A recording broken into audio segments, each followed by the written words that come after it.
At 3, Howie Roseman.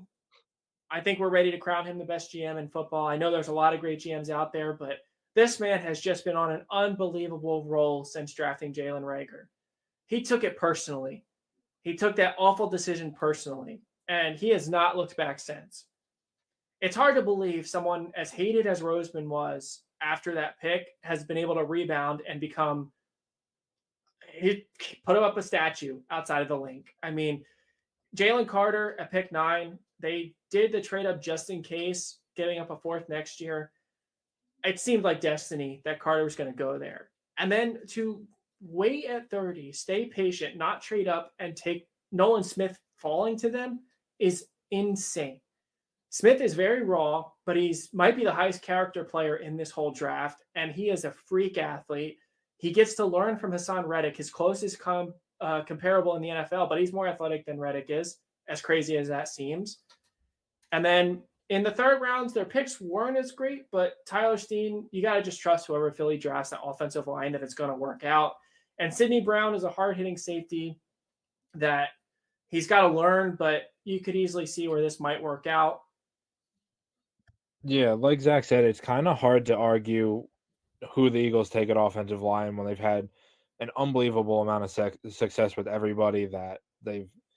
And Steen is one that's going to have to convert, but with Jurgens making the conversion this year, Steen is going to take a very similar career path where he's going to sit and then he's going to continue to sit until Jurgens is ready to take over for Kelsey whenever that time may be, because that seems to have been the rumors for the last 5 years now. Brown, like Zach said, hard-hitting, developmental safety. I turned his film off about it after about 5 minutes. Was not impressed by the instincts, the tackling, but I mean, if he has to start this year, just expect up and down play. He, 1 year in development, if they could have held Gardner Johnson 1 more year, that would have been a great situation for him to be ready for 2 years from now. But hopefully they can develop him. And then in the 4th round, obviously, because why not? They trade back into the 4th with next year's picks to go get none other than a Georgia defender, Keely Ringo. So we talked about this already. He fell because of character, because of medical for his shoulder. Ringo is actually a player that for months now has been talked about being converted to safety. So if they really feel strongly about his ability or his skill set football wise right now outside of the personality stuff, you could slide him in right next to Edmonds and give Sidney Brown a year that way. And then Yeah, once Slay or Bradbury are ready to out, then Ringo just comes down. absolutely. I mean, this is, if it doesn't work out at corner, then you move him to safety. He seems to be like he can be a very flexible chess piece.